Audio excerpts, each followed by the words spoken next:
오늘 말씀의 제목은 온전히 믿으면 하나님의 영광을 보리라입니다. 오늘 기쁜 부활절입니다. 예수님께서 사망 권세를 깨뜨리시고 죽음을 이기시고 우리를 위해서 다시 살아나셨습니다. 아멘이시죠? 다른 누구도 아니라 저와 여러분을 위해서 부활하신 기쁜 아침입니다.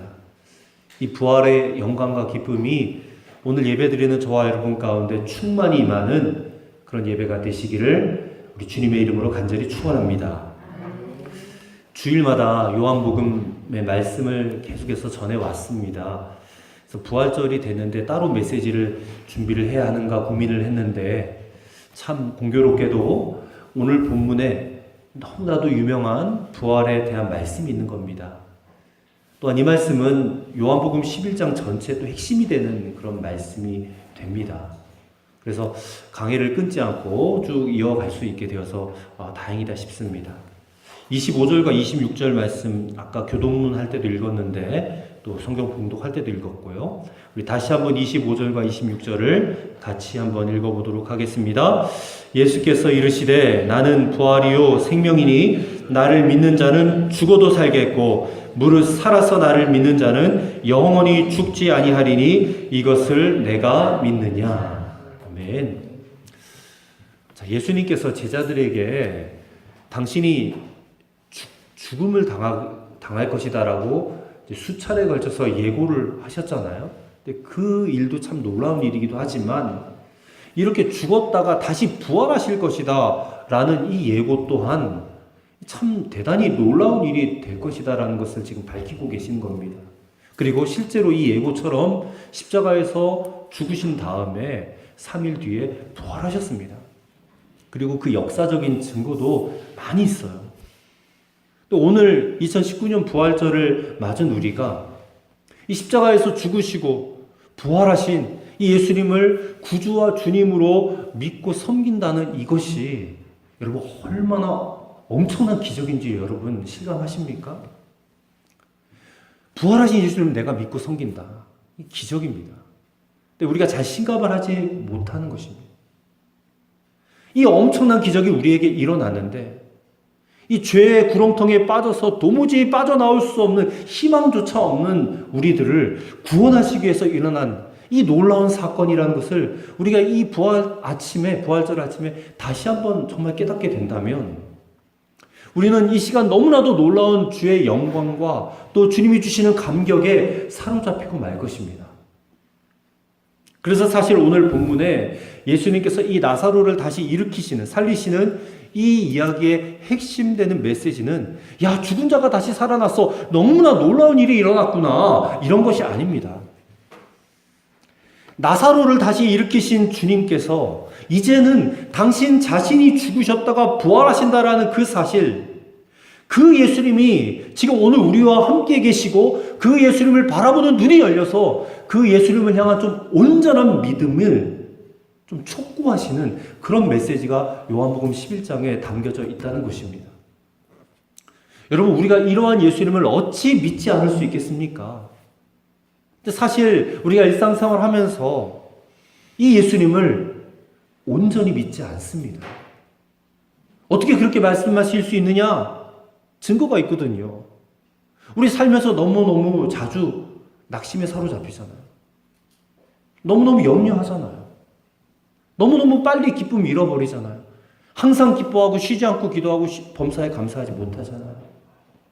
온전한 믿음이 아니라는 것입니다. 하지만 오늘 본문의 말씀은 우리에게 너희가 온전히 믿으면 그 어떤 어려운 일을 만난다 할지라도 하나님의 영광을 보리라. 그것을 우리에게 말씀하고 계십니다. 오늘 2019년 부활절을 맞이해서 우리가 믿는 이 예수님을 우리가 도대체 어떻게 믿어야 온전히 믿는 것이고 또한 하나님의 영광을 보게 될지 오늘 세 가지로 함께 말씀을 살펴보고자 합니다. 첫째로 주 예수님을 진심으로 사랑해야 한다는 것입니다. 자, 오늘 본문에 등장하는 인물 나사로 그리고 마르다, 마리아 이 3남매는 예수님께서 특별하게 사랑하셨던 가정이에요. 자, 5절 말씀에 보면 예수께서 본래 마르다와 그 동생과 나사로를 사랑하시더니라고 하셨습니다. 두 자매가 예수님께 사람을 보내어서 나사로가 병들었다고 전할 때 3절의 말씀 보니까 주께서 사랑하시는 자가 병들었나이다 그렇게 말해요.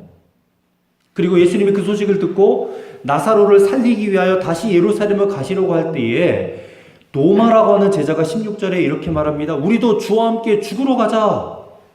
이게 무슨 말이냐면 지금 예수님께서 돌에 맞아 죽을 위험에 처해서 잠시 잠깐 피신해 오셨거든요. 그래서 제자들의 마음이 되게 무거웠습니다. 예루살렘에서 유대인들이 예수님과 이 제자들을 돌로 쳐 죽이려고 해서 피신하여 온 지 며칠 되지도 않았는데 예수님이 나사로 살리겠다고 다시 예루살렘으로 가시겠다라는 것은 이 죽으러 가겠다라는 말과 똑같다는 말이에요. 그래서 도마가 우리도 주와 함께 죽으러 가자 그렇게 말을 하는 겁니다. 근데 그렇게까지 하시면서도 예수님이 예루살렘으로 다시 돌아가시는 것은 그만큼 나사로를 사랑하셨다라는 말입니다. 또 죽은 나사로의 무덤 앞에서 예수님이 눈물을 흘리시는데 그것을 본 주변 사람들이 36절에 오늘 읽진 않았지만 36절 말씀 보시면 보라 그를 얼마나 사랑하셨는가 그렇게 말했습니다. 그러니까 그 모습을 본 주변 사람들도 예수님께서 이 나사로, 마르다, 마리아 이 삼남매를 특별하게 사랑하셨구나 라는 것을 인정하고 있었다는 말이죠. 그러나 예수님께서 그처럼 사랑하셨던 이 나사로 가정에도 큰 어려움이 닥치고 말았습니다. 부모도 없이 세 남매만 이렇게 살고 있던 처지에 기둥 같은 나사로가 그만 병에 걸려 죽고 만 것입니다. 그러나 예수님께서 그 가정을 사랑하셨기에 이 엄청난 불행에도 불구하고 죽은 자의 부활이라고 하는 정말 상상할 수도 없는 그런 기적이 또 그 감격으로 바뀌었다라는 것입니다. 여러분 마찬가지입니다. 우리의 문제는 우리에게 다가오고 우리에게 부딪혀오는 여러 가지 어려운 문제들이 아니고 어떻게 하면 이 나사로 남매들처럼 이 주님의 뜨거운 사랑을 받을 수 있느냐 하는 것이에요. 사랑받느냐. 여러분 묻습니다. 예수님께서 여러분들을 정말 사랑하신다라고 믿으십니까? 아멘이시죠? 예수님이 나를 사랑하신다라고 내가 믿는다. 또 때로는 내가 듣기는 했는데 문제는 날마다 그렇게 느껴지느냐라는 것입니다. 오늘 본문 보니까 예수님이 나사로 가정은 특별히 사랑하셨는지 모르겠지만 나와 우리 가정은 좀 아닌 것 같은데 그런 느낌이 드시지 않습니까? 오늘 그런 느낌이 드시는 분들이 계시다면 그 생각이 좀 바뀌어졌으면 좋겠습니다. 예수님은 오늘 우리 모두를 똑같이 사랑하십니다. 아멘이시죠? 그분의 죽으심과 또 그분의 부활이 증거예요. 증거. 그런데 예수님이 나를 사랑하신다라고 많이 들었고 때로는 사랑하신 것 같은데 왜 사랑을 느끼는 체험이 이렇게 다른지 사랑받는다고 하면서도 이해는 하는데 그 사랑을 잘 느끼지는 못하는 경우가 있어요. 어떤 경우에 그렇습니까? 우리가 짝사랑 받을 때 그래요. 예전에 어렸을 때에 여러분 다 누군가 짝사랑해 본 경험들이 있을 겁니다. 이 짝사랑이 어떻습니까? 내가 누군가로부터 짝사랑을 받는다면 나는 별로 관심이 없는데 그 여자가 그 남자가 나를 너무 좋아하는 거예요. 그러면 내 느낌이 어떠냐? 사랑을 받긴 받아도 귀찮아. 좀 부담스러워. 그렇게 느껴지지 않습니까? 그런데 여러분 우리가 주님의 사랑을 받고도 그 생생하게 느끼지 못하는 이유가 뭐냐면 우리가 주님의 짝사랑을 받고 있다는 것입니다. 주님이 나를 일방적으로 사랑하시는 거예요. 나는 별로 주님을 안 사랑하는 거예요. 그럼 언제 주님의 그 사랑을 뜨겁게 느낄 수 있는가? 우리가 주님을 진심으로 사랑할 때에 그 사랑이 느껴지는 거예요. 예수님이 여러분 사랑하십니다라고 했을 때 아멘 하셨어요. 근데 사실상 잘 믿어지지 않는 이유가 무엇인가? 여러분 예수님이 나를 사랑하시는지 아닌지를 묻지 마시고 나는 정말로 주님을 사랑하는가를 여러분 물어보시기 바랍니다. 나는 정말 주님을 사랑하는가? 이 나사로와 나사로 남매가 특별한 주님의 사랑을 받은 이유는 그들 또한 주님을 뜨겁게 사랑했기 때문에 그래요. 그들도 와요. 여러분, 예수님께서 여러분의 집에 함께 지금 살고 계신다라면 어떻겠습니까? 예수님이 나와 지금 함께 살고 계신 우리 집에 인간의 모습으로, 그러면 너무 부담스럽지 않겠습니까? 그 다음 입장을 한번 바꿔서 우리 집에 지금 나와 함께 살고 계시는 예수님의 마음은 어떻겠는가? 예수님의 마음 편하실까요? 여러분과 함께 살면서. 근데 사실 예수님은 늘 우리 안에 계시잖아요. 거하고 계시잖아요. 그럼 내 안에 거하고 계시는 동안에는 예수님이 편안하셨을까요? 만약에 여러분이 주님을 진심으로 사랑했다면 예수님의 마음도 편하셨을 겁니다. 근데 그렇지 못했다면 예수님의 마음이 매우 불편하셨을 거예요. 마르다와 마리아 이 자매는 나사로가 병들었을 때에 뭐라고 했냐면, 주여 좀 빨리 좀 와주세요 이렇게 말하지 않았습니다. 단지 주여 사랑하시는 자가 병들었나이다 그렇게 말 한마디만 했습니다. 근데 왜 그랬습니까? 그 말씀만 주님이 들으셔도 주님이 오셔서 그들의 문제를 해결해 주시리라고 믿었기 때문에, 그 말만 해도 된다라고 믿어지는 그 마음, 이게 서로 사랑하는 사람 사이의 비밀이 아니겠는가 싶어요. 여러분은 주님과 어떤 사랑의 비밀이 있으십니까? 주님 제 마음 아시잖아요. 그냥 단지 그 말만 해도 내 모든 문제가 다 해결될 것 같은 그 믿음, 그런 믿음이 여러분들에게 있느냐 그 말입니다. 살다 보면 땅이 푹 꺼질 것 같은 그런 불행을 만날 때가 있어요.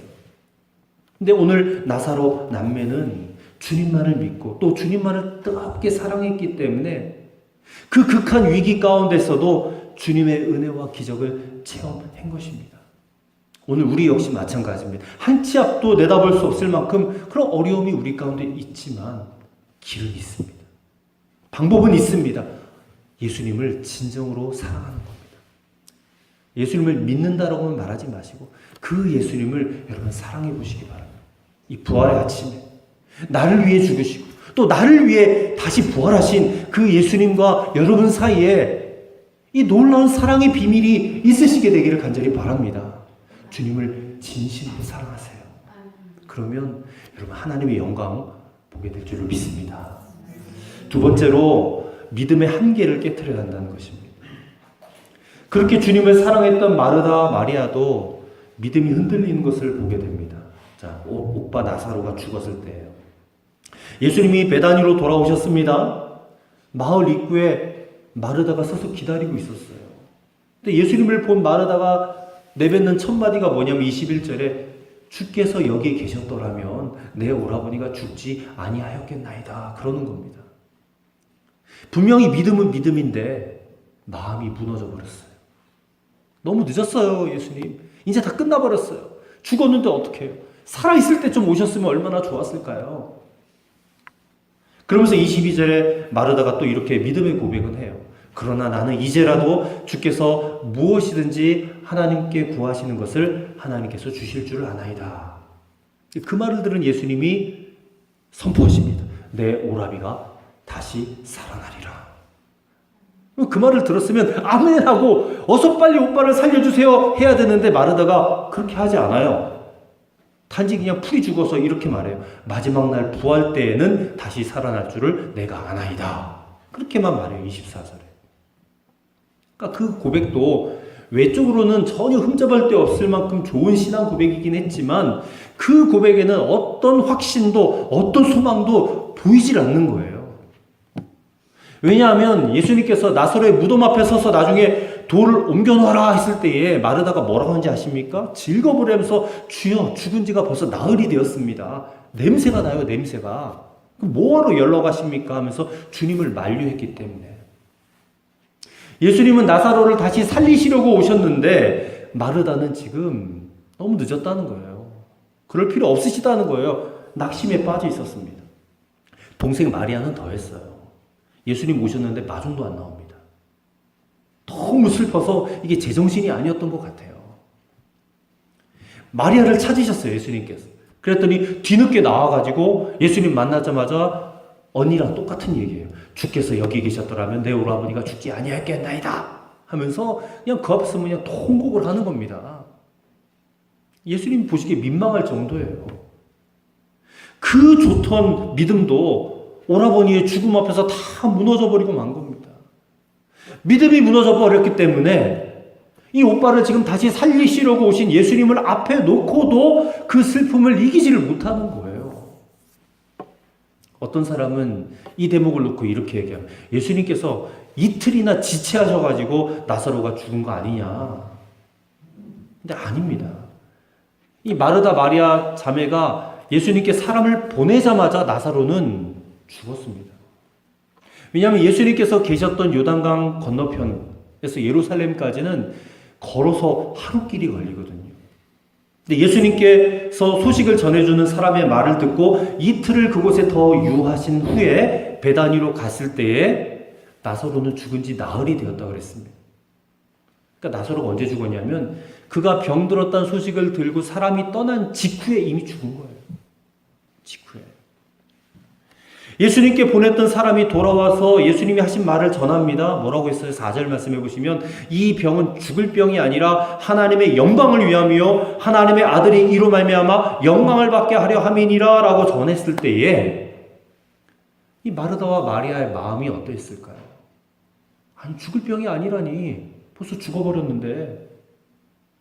지금 마르다 마리아는 자신들의 문제에 대해서 예수님의 대답을 들은 거잖아요.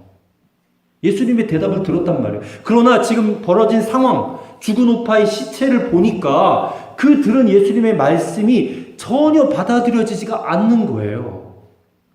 여러분, 이 대목이 너무너무 중요한 대목입니다. 내 상황을 보면서 말씀을 들어도 이 말씀이 받아들여지지 않는다. 여기 오늘 메시지가 있어요. 여러분, 우리가 어떤 상황, 어떤 형편, 어떤 이유에서든지 주의 말씀을 받아들이지 않으면 우리 삶에 소망이 없어요. 소망이 없어요. 우리에게도 믿음의 한계 있어요. 말씀을 들어도 믿을 수가 없게 되었다 그 말이에요. 상황을 보니까 도저히 이게 불가능해 보이잖아요. 안 될 것 같잖아요. 하지만 오늘 주님께서는 우리에게 그 믿음의 한계를 깨트려 버리라 말씀하고 계시는 겁니다. 불가능이 어디 있느냐? 왜 불가능을 말하느냐? 나를 앞에다 놓고 그 말이라는 거예요. 여러분, 우리 믿음의 사람들의 이 능력과 소망은 오직 하나밖에 없어요. 주의 말씀 듣고 그 말씀 믿고 순종하는 데 있는 거예요.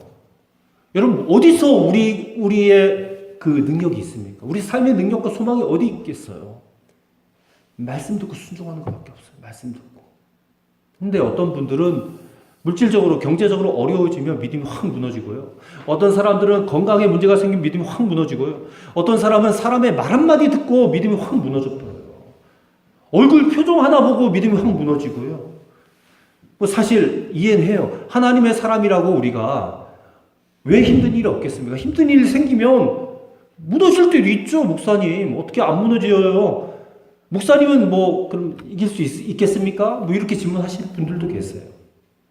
그러나 예수님께서 우리가 주님 믿으면 모든 어려움을 다 그냥 면제시켜 주신다 그렇게 약속하신 적이 없습니다. 우리도 병들어 쓰러질 수 있고요. 우리도 사랑하는 사람 죽을 수 있고요. 사업도 실패할 수 있고 사기를 당할 수도 있어요. 하지만 그런 일들이 우리에게 벌어졌을 때에 우리는 먼저 예수님이 뭐라고 말씀하시는지를 들어야 한다는 것입니다. 여러분의 삶에 문제가 생겼을 때 예수님 분명히 오늘 본문 4절의 말씀처럼 말씀하실 거예요. 너의 실패는, 너의 어려움은 망할 일이 아니야. 낙심할 문제가 아니야. 그것을 통해서 하나님이 영광을 받으시기 위함이다. 분명히 그렇게 말씀하신 겁니다. 오늘 저와 여러분이 문제 상황 앞에서 이 말씀을 들었다면 아무리 죽어버린 시체가 눈앞에 있는 상황이라 할지라도 아멘 하고 그 말씀 붙잡고 일어서야 된다 그 말입니다. 그게 우리의 능력이라는 거예요. 말씀을 듣고도 여전히 낙심에 빠져있고 여전히 슬퍼하고 여전히 탄식하면 그건 뭘 의미하는지 아십니까? 아무리 예수님 계셔도 이 문제 앞에서는 그분은 아무것도 하실 수 없는 분이야. 그렇게 믿는다는 고백밖에 안 된다는 겁니다. 여러분, 예수님이 아무것도 못하시는 분입니까? 사망 권세를 이기고 부활하신 예수님이신데, 이 온 천지 만물을 창조하신 분이신데, 우리의 머리털 몇 개까지는 천지도 다스리시는 그분이십니다.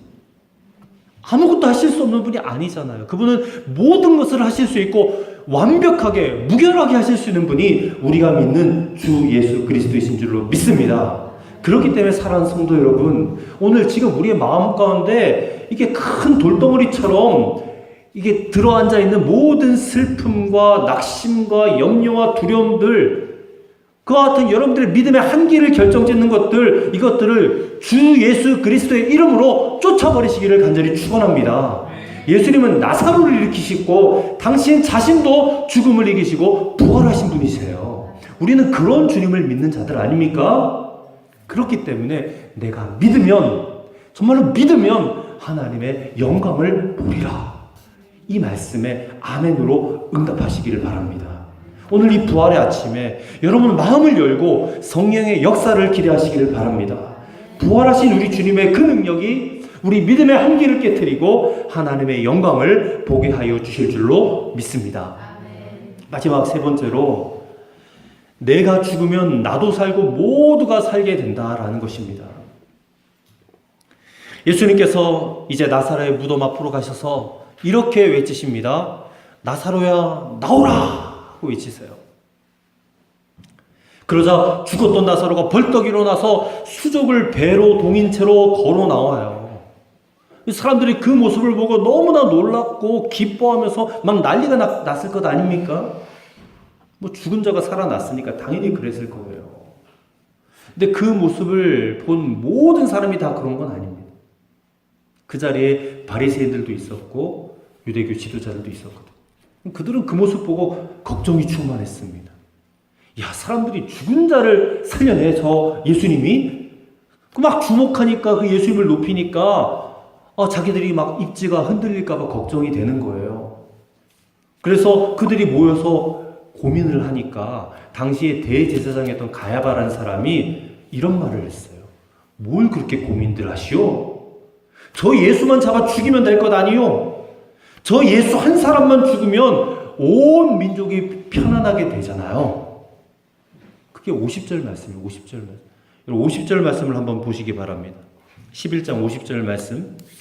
한 사람이 백성을 위하여 죽어서 온 민족이 망하지 않게 되는 것이 너희에게 유익한 줄을 생각하지 아니하는도다 하였으니, 이 가야바의 악한 말이 참 놀라운 말이에요. 성경은 그가 당시 대제사장이었기 때문에 그의 입술을 통해서 온 세상을 구원할 복음의 진리가 증거되어졌다라고 했어요. 그게 51절 52절 말씀이거든요. 그 진리가 뭐냐? 바로 예수 한 사람이 죽음으로 모두가 산다 이 말이에요. 우리는 지금 가야바의 입에서 십자가의 복음을 전해 듣고 있는 거거든요. 한 사람이 죽어서 모든 민족, 모든 백성이 산다.